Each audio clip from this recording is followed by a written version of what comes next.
let P and Q be two propositions. Complete the table below and show that P and not P or Q, or Q and not P and Q is logically equivalent to Q. So for P and Q, these two propositions, we have four possibilities: P being true, Q being false, false, false, true, true, false, true.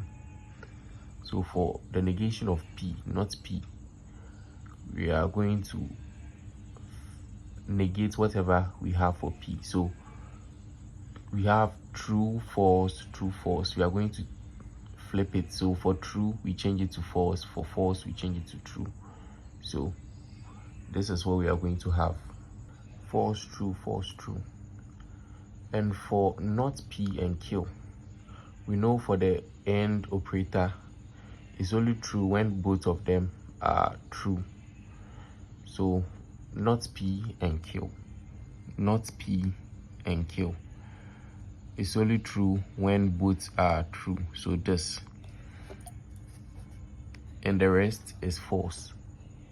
Now we have not P or Q.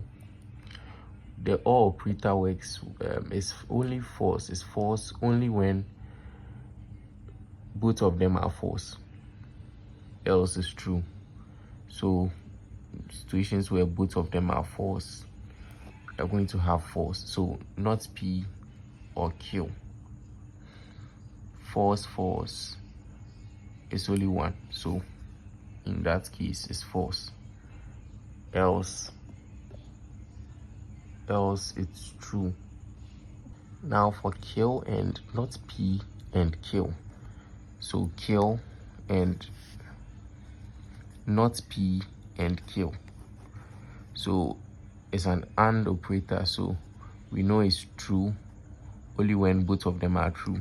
So true, true, else is false. Now we have P and not P or Q. So P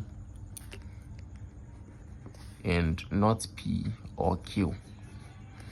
So it's an AND operator and it's true when both of them are true and false otherwise. So P and this, true.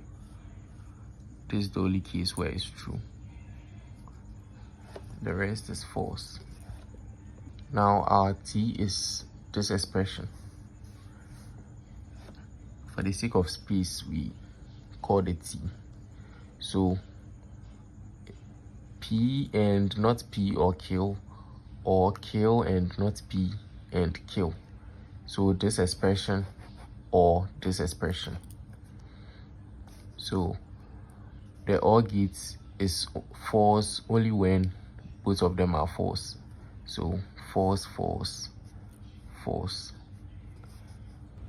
false, false. We have another false, false here. Else is true.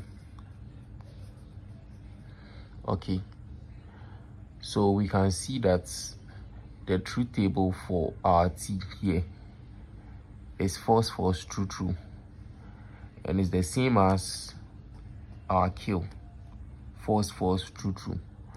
So we can say that they are logically equivalent in that case, since their truth table are the same.